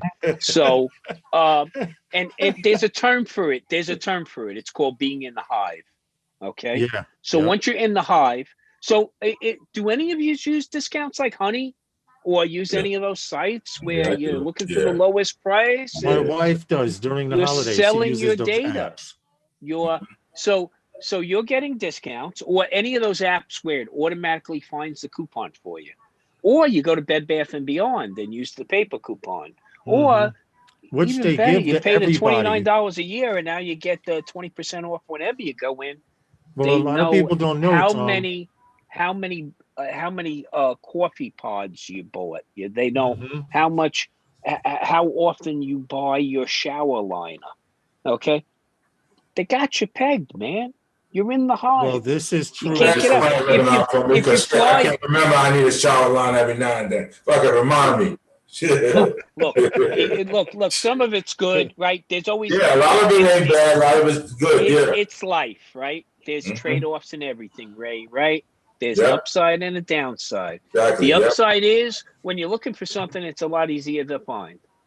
The problem is when you're not looking for it, it's right in your face. Exactly. Okay, so look, you can leave. You can every day. There's a. I'll give you another term today. Okay, and you've probably heard it already. You can air gap yourself, disconnect, see how life is, see how you get through life these days. See, they're making it to the point where you really can't get through a day without it. Yeah. And that's why one of my goals is, and it's funny because I say this myself, one of my goals is to disconnect, right? I love to go out into the desert and just, be boondocking off the grid kind of thing. But you know what? Equip the RV with a freaking with the satellite internet system. So am I really off the grid? Nope. Okay. Yeah, exactly. So this is the problem. They got you, man. They got you by the short hairs. Okay. Well, the good thing is, as long as you're not up to any bad, you don't have to worry about it. Except when people aren't diligent with your data. True. Okay. True. When they take your data, so think about and it. sell it to other companies. How many people use this username and password in their financial banking, on their medical stuff, and on their shopping sites? Why? Because it's easy to remember. So when one of those custodians of your data drops the ball, They where all are you? Yeah. And since they know where you go, a competent hacker today, okay, will find his way along your merry path. Yep. Okay. Well, if you're not diligent, look, you got to in what use you things. do. You got to look. You got to turn around and you got to use different types of path. You can come up with a system where you just alter them slightly from site to site. Tom, you got to track them, of course. But the other thing you got to use is multi-function authentication. Okay, bless excuse you. me. Multi-function authentication. It's what you know, okay, who you know, what you have with you. These are different things, okay? Because you got to worry whether they're maintaining the CIA triad for you, the confidentiality, integrity, and accountability. Yeah. How many times you see companies, oh, damn, we got hacked. Oh, good, you just got hacked. Okay, I'm going to go. Oh, no, actually, we got hacked freaking 18 months ago. We just found out now. Tom, the number one. Okay, that means your shit's already been out there for how long? Tom, the number one money maker out there is personal information. And you want to know how I know this? Because you guys remember I had COVID. Well, during that time, I went to quarantine at a COVID hotel. Tell me how come, now I'm on disability, how come I got a spam call from someone saying that we can increase your Social Security disability? Now, this person had no idea that I was in a COVID hotel. But there was a blip. But somehow there was a blip on the radar someplace. It's right. Exactly my point. Now, what's funny about it is I was coherent enough to tell the lady, look, I'm in the effing COVID hotel. Call me back. I knew it wasn't Social Security, because Social Security doesn't call you and ask you for an advance. And on top of that, they had already sent me a letter in the mail saying what my advance would be. But because you're in this COVID hotel, they were calling people, and that's how they take advantage. And if you're sick and incoherent, or you're arguing with someone and you get a call like that, if you're stupid enough to give up, they put you off your game. Well, look. I just got a text message. Your game. That's exactly. I just got a text message this morning that Netflix is waiving all charges for the coming year due to COVID-19. So click here, and it's a Bitly. It's a Bitly URL. Folk, if it looked too good, it is too good. Yeah. Okay, pure and simple. Quit, Fit. You must have quit. Okay? Look, and here's the only other thing I'll tell you: survival of the fittest. If you get jilted, shame on you. Okay, you got to be so damn careful. You have to remain and worry about those who are older than you, because they don't know half of this shit. Okay, so if you got boomers in your life like me that don't know half a fucking ounce, then you got to help protect them too. I mean, man, I there was a situation where my mother-in-law had, was on a phone with my wife, and my wife said, what happened, Mom? And all of a sudden my ears perked up, and she said, well, I got this thing that popped up on the computer, and I called the company and they helped me fix my computer. And I got on right away. I said, Mom, what credit card did you use? Give me the number. Okay, what was it? Okay, yeah, here's what we're going to do. I set up a 3-way call. We got them on the phone. We blocked it right away. Okay, they reversed the charge on it. And I said, okay, Mom, we're going to change this, this, and that. And, you know, she didn't even have half a clue as to what was going on until the smoke cleared. And I told her what was happening. And she was like, oh, my girlfriend got a call just the other day, too. And it's like, oh, my, Yeah. you know, Yeah. and it's so Phone sad. call they get, It's so sad. we're gonna cancel your health insurance, or we're gonna cancel your life insurance. Give me your credit card for a Hey, payment Ray. right now. Hey, Yeah. Ray, really quick. My wife has a car. I have not owned a car for over 15 years, 20 years. And I Yeah. can tell you, I get a call saying your car insurance is about to expire. Please call us back. Or your extended warranty is about to expire. Yes, the warranty, all kinds of crazy stuff. But you have to pay attention. And this is a world where you make the mistake and give out the wrong information, you could wind up suffering for it. And here's an even better story. You guys know about Bitcom. You heard about the multimillionaire that lost his password. Bitcoin, yeah. Yeah. Now check this out. The catch with Bitcom is they only give you 10 Bitcoin. They only give you 10 password tries. Well, he lost or threw out the hard drive that had his password on it instead of it being in a book. And Herman was telling me, I didn't know this part of it, but Herman mentioned that he wanted to go look for it in a garbage dump. Now he's up to try number 8. Now, after the 10 try, now he has $27 million. Someone gave him $7 back when Bitcoin was $1. And he rode the ride out. And now he has $27 million in a virtual account because there's no hands on. And if he hits strike number 10, all of that money goes back into the Bitcoin system.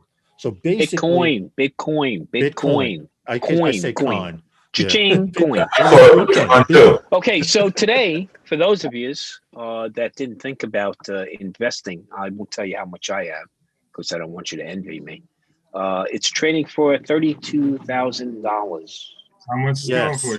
Yes, and single Bitcoin. 19 I saw is last equal to 30. No. Right now, I'm looking at it right now, guys. It's equal to 32,178 US dollars is one for one Bitcoin. One Bitcoin. And by the way, I will disclose my current earnings in Bitcoin. Yeah, I was stupid. I didn't get into it either. So yeah, I don't have a fucking dime in Bitcoin. Yeah, okay. I'm sorry for saying I had trouble wrapping my head around it. Yeah, the Bitcoin. I understand how it works. Check it out. You got Bitcoins. You got Bitcoins in the hood, Bitcoin ATM machines in all the hoods now. Yeah. Get out of here. here. You don't see them in Manhattan. You see them in all the hoods. Sure. Well, look, that's because you can get rid of some of that. You can go to the laundromat, so to speak. Okay, so All I'm gonna say is yeah. That's all I'm gonna say is yeah. But blockchaining, I understand how all that works. I just couldn't wrap my head around doing it though. And, I thought about when I put in, I turn around. I got a system here with two 1080 Ti's, NVIDIA cards, GeForce cards, SLI'd right together. And I thought, oh damn, maybe I'll Bitcoin mine, okay, and with it. And then I realized what I pay in New York City for electricity. So, and that's out, man. You see these Bitcoin mines in mainland China where they're just old factory buildings and they're wall-to-wall workstations. And all they're doing is going out and getting pieces of that. They're blockchaining and just mining, shaving fractions of cents off of the transactions that occur. And making multi-millions of dollars. Herman, can you drop a mining graphics card in a couple of weeks? Herman, can you mention what you were talking about to me a while back about how these guys are buying these PC parts so they can specifically do mining? Yeah, but you got to go mine. They were buying up the graphics cards for it. Yeah. That's why I said to you, NVIDIA is about to drop a graphics card just for it again, just so, just with the GPU. optimized for it. Yeah. Yeah. See, that's the thing is that's what you get the most muscle out of is the GPU. Okay. But these are machines that if you guys get a chance, check out, you probably have to search something on YouTube for the network Vice. They had done an expose on Bitcoin mining on the Chinese mainland and how these guys would just live in the factory, basically. Mm-hmm. They live for up to 2 weeks at a time, and then they'd be off a few days, and then 2 weeks at a time. I think it was 2 weeks at a time, off a day, and then 2 weeks at a time. You can set one up and then they had this giant heap outside of, China, and their environmental awareness is another issue. But right outside the factory, they had a huge trash heap with just old workstations. Wow. And like it was getting to the point where the trash heap was getting as big as the freaking factory building, a multi-story factory building, But yeah, they would burn out these machines and then just replace them with another machine. Yeah. So set one up Bitcoin's 32 grand, huh? Imagine. And that's funny because Tom, rig at your house. You said it was 32, and I was doing not with these kilowatt prices, Herman. Not with what you're paying here in New York, man. You're not going to break even. Okay.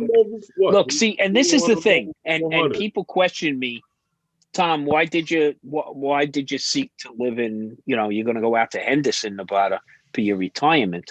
I have central air out there, Herman. I have it set all year long that place stays 72 degrees, whether I'm there or not. And most people say, oh, you could go, you can let it get much hotter or much colder in the off season. Herman, cost me $57 a month to heat 1,800 square feet. Okay. Here I'm paying 3 bills. Well, that's the total. Yeah, easy. I'm paying 3 large. Easy, Tom. 3 large. Because out there, Herman, I got Hoover Dam generating power.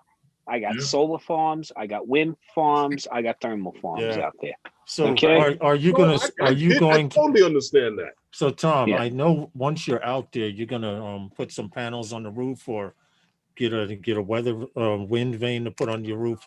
No, we're already set on that, bro. We have, in fact, on the RV, solar on the roof, bro. There's one guy out here on the peninsula.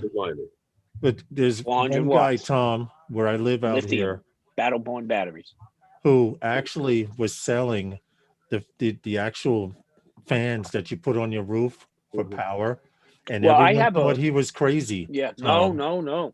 He still has his, but solar panels surpassed that. So Carroll Gardens, the area in Brooklyn, right? Yeah, off of Atlantic Avenue by the old Long Island College Hospital by the Brooklyn Queens Expressway. Yeah. A friend of mine, his wife does alternative energy in Brooklyn. She started back in the late 90s before it was even trendy, right? I'll give you one case study. An apartment house with 12 apartments in downtown Brooklyn area put a wind vane, an inverted wind vane on the roof. Had to go, a ton of permits in New York City to do freaking anything, right? But what it was a giant, it almost looked like a water tower on the roof.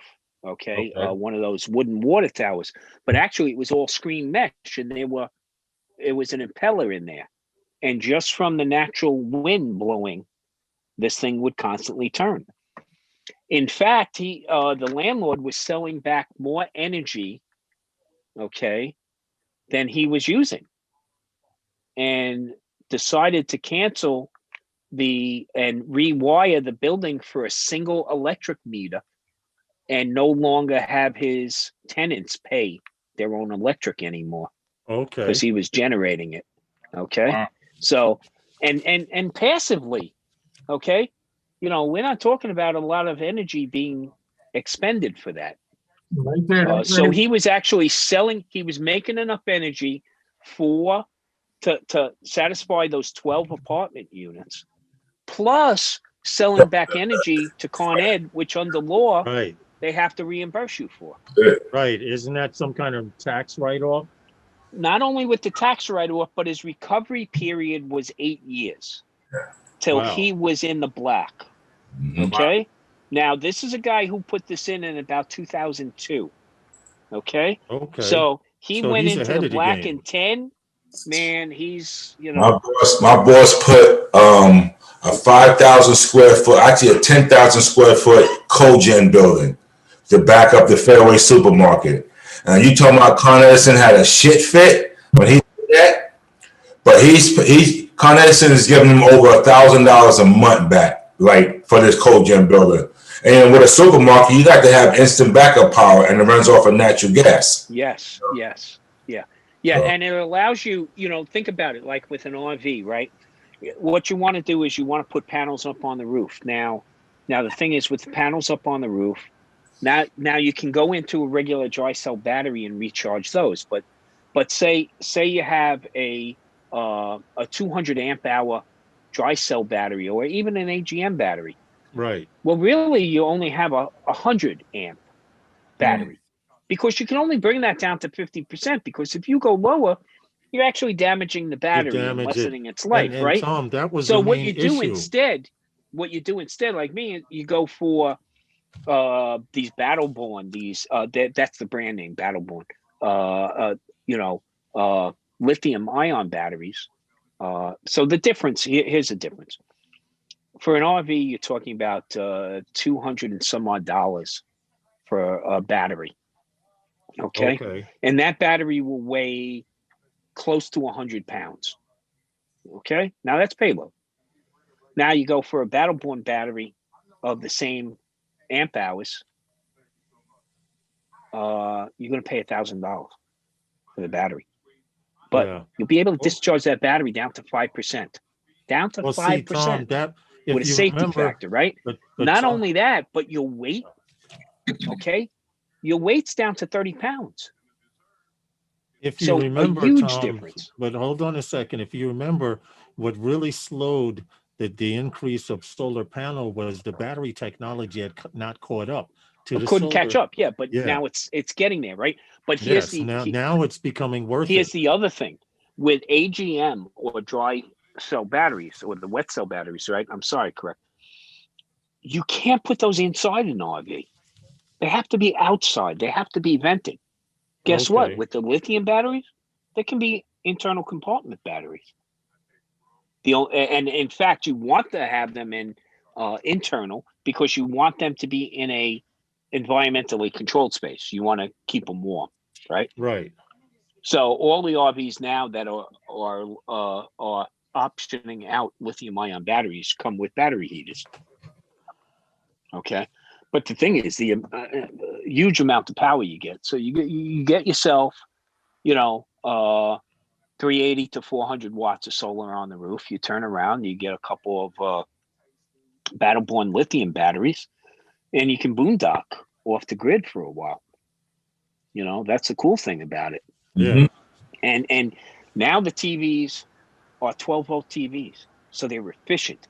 So now it's not, Herman, you'll know this. They're not AC TVs where you're using much more power because of the conversion to AC. Now they're straight DC TVs, so you get that efficiency. They run much more efficiently. Then you got propane. So you got a choice these days now. And the worst thing you can do in an RV is to go with a residential fridge because when it breaks, you got a freaking problem. How do you even get it out of the RV? But now they make a 12-volt refrigerator that gets cold in like less than an hour, or you can go with the two-way, or now they have the three-way fridges where you're on propane, 12-volt or 110, and it automatically switches. It knows. Like when you stop providing it electricity, it right away goes over to the propane and keeps all your food cold. So the only thing you got to worry about is your gray water tank. When that fills up, you got to go somewhere and dump.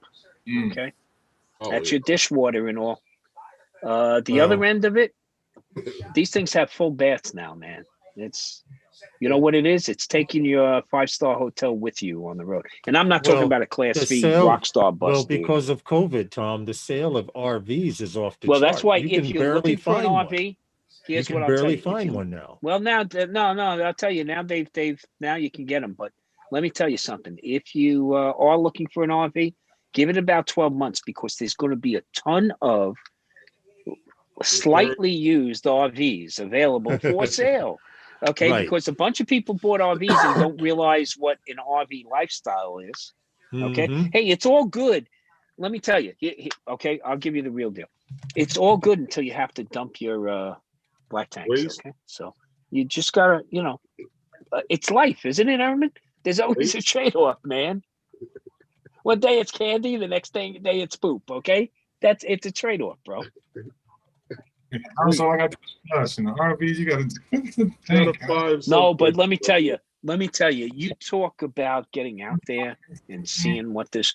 We're in a country that what is it, like 90% of the people in this country never take advantage of what they have here in this country.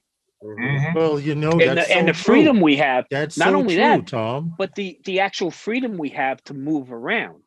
Okay, Tom, it's very, very true, because I have friends from outside of the United States, and they're like, "Oh, wow, have you been to the Statue of Liberty?" Nope. I've been to the top of the World Trade Center when they were still there, but I've never been to the Freedom Tower. There are places in New York, like you said, we take for granted. Gotta go to the top of the rock, bro. Because we're here. As a kid, yeah. What happened? And that's part of it. Liberty as a kid on the trips. Well, you know what it is? Think about it now. Think about going to a hotel. Like, you want to travel, right? Yeah. Well, then you got to get a hotel. Now you got to bring your bags up to the hotel. Then you are stuck in a hotel. There is only one way. You are eating out. And I don't know. Yeah, I enjoy eating out, but eating out constantly, that gets freaking old real quick. Tom, Not only some getting people old, do it. it gets damn I expensive. know people that Hey, I live would like love that. to eat out. Yeah, but even when you say, hey, I'd love to eat out all the time. No, you wouldn't. You really wouldn't. It's a drag. Not only that, but now you go to a hotel. I don't know about you guys, but we were doing a bit of bouncing around the whole Western US, and it just jazzed me up that I said, yeah, this is where I want to be. Is that you go into a hotel, then I'm checking the freaking mattress for bed bugs. I'm checking the headboard. I'm checking this. I'm checking that. You're sleeping in a different bed. You're sleeping in a different bed every other day or so. And, what the freak is hotel rooms costing now? And I'm sorry, I'm not staying in a Motel 6, dude. Yeah. Okay. Yeah, not unless they're going to take a UV light to it beforehand. But then again, you stay in a top-notch hotel, take a UV light on it, it's going to scare you.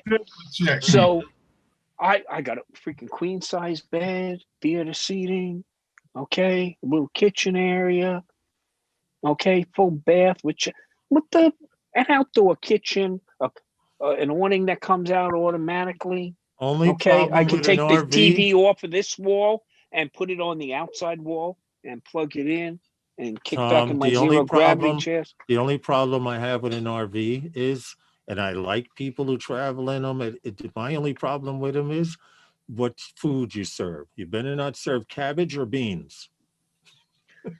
Dude, let me tell you something, okay? Don't go traveling in an RV with anybody else unless they love you, dude. Okay, I'm just telling you. This is true. Okay? This is true. But you know what? A lot of that's taken care of these days too. You'd be amazed, right? Okay. Air filtration systems are advanced. Yeah, it's not only that, but like the new porcelain, on a great bus. it's no different, man. You know what it is? Look, you can stink out your freaking apartment if you want. It really comes down to basically these Max Air fans now are incredible. Okay, that's one thing. But like, there are systems that when you go to flush, there's a vent system inside the black tank that's taking the air in, so it's not coming out the other way. Okay, and now with black tank flushes, so you flush your black tank through this hose, and then after you're done with that, you open up your gray tank, which is all the dishwater and shower water, and then that comes through, so that helps to clean it out. Then you hook up a water hose to what's called the black tank flush. Right. And actually, there's an impeller inside the black tank that when this clean water is coming in, it's jet cleaning that, Okay. and that's coming through. And once that you got this clear elbow, which in the beginning is not fun to watch, but once that runs clear, No smell. you're good to go. Then you put about a quarter tank of, not a quarter tank, about an eighth tank of water into your black tank. And like when you go to the RV site, the number one mistake people make when they go to an RV site is No gloves. they hook up where you got the sewer and your electric and all that, and they hook up their sewer and then they open up their tanks. No, Okay. keep your tanks closed, because the worst thing you want is you don't want a poop pyramid in your black tank, Right. because all the liquid runs out, but the Vent. what needs to run out doesn't. So Yeah. you want to keep things moving there, okay? But you know what? You're talking about with the Wi-Fi ranges now, with the WineGuard antennas now. You got, if you're in a motorhome or a trailer, if you're in a motorhome, you have in motion satellite TV, okay? Right. But you go out, there's so much public land in this country, it's ridiculous. You can go out on Corps of Engineers land and camp, Bureau of Land Management land, national parks. But you should, if you want to camp in national parks, you got to keep your RV or trailer below 30 feet. Why is that? Because national parks have been around a long time. They were never built to have larger Okay, I got you. RVs. Okay, that would make you don't sense. want an RV that sticks out into the roadway. Hey, Welsh Rob, thank you, bro. Appreciate the compliment. But the thing is, what it does, man, is it gets you out. Think about you sleeping in your own bed at night. You wake up in the morning, you come out, there could be a freaking lake vista in front of you because you're on some old, some Army Corps of Engineer land. The Corps of Engineers has land all over this country. Okay. You can, and some sites, some sites have hookups even. Okay. Well, it costs you $15 to $30 a night to hook up. Get up to 50 amps of service. They actually have something like that, Tom, out here. The peninsula that I'm on, Atlantic Beach, they have a lot of, how would you say, beach resorts for people to go to and spend the day at. And you can actually pull up with your RV and plug in and all of that there. Yeah. In fact, some people travel from other parts of New York and they have a summer pass and they come stay in their RV and they go to the beach every freaking day. Well, you know what? My daughter turned around and they bought an RV. They bought a travel trailer back in January of 2019, before COVID, right? They were looking at one for a while. They camped out last year in an old trailer, the year before in an old trailer, but it was leaking and all that, and they loved it so much. But they turned around and they bought an RV from Ohio. They did everything online, by the way. Okay. And the company in Ohio brought the travel trailer all the way to their house. They live up in Dutchess, upstate. And on a Friday afternoon, they actually packed the travel trailer, and the RV company actually brought it to their campsite that they got, a seasonal campsite on the other side of the Hudson, in the Catskills, in this campground called Whippoorwill. And you know what? So from April 1st through October 31st, with electric hookups, Herman, get this, man, with electric hookups, water and sewer for their campsite, it's $2,100. Okay? You can't get rent for that price. Yeah, you're right about that. You can't get rent for that price. So what they do is, we were able to go up there a couple of times during the year, those socially distant. And the good thing about it is, my granddaughter, she's 13 going on 14. And, of course, all this is tough these days. And, she went from 8th grade, now went to high school. Of course, no senior trips, no, all the senior wrappings that go with graduating grammar school, going into high school. Really felt bad. But if it weren't for being able to go to the campgrounds every Friday, and being able to just enjoy the outside, it would have been really, really tough. So that made a huge difference. And travel trailers are relatively cheap. The reason they're relatively cheap is because you gotta get a goddamn expensive pickup truck to tow them. Okay. Yeah, There ain't no cheap you need pickup trucks. you need something Okay. with a decent motor that can Well, you haul need all the of that tow weight. capability. You need the payload capability. The This is problem true. is, I'm looking at pickups now. So I'm looking at F-250s. I'm looking at Dodge Ram 2500s. Stuff like that. There's nothing Something cheap that out can there, pull man. some weight. Well, it's not so much that look, you can pull weight with the half-ton trucks now. You can pull weight with the Suburbans and stuff, right?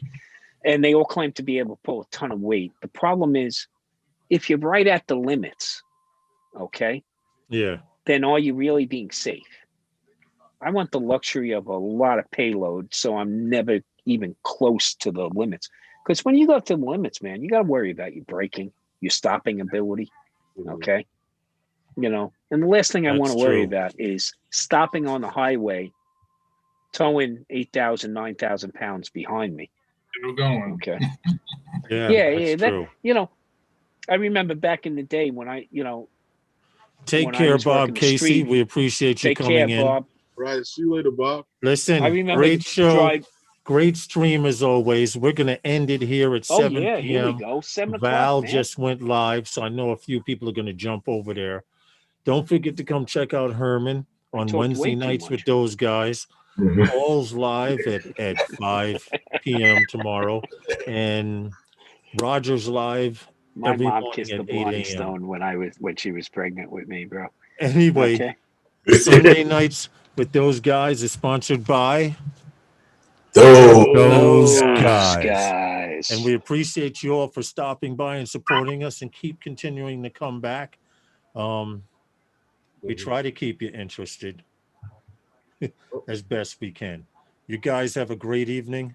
We're out of here. Good Stay night, everyone. safe, everybody. Stay healthy.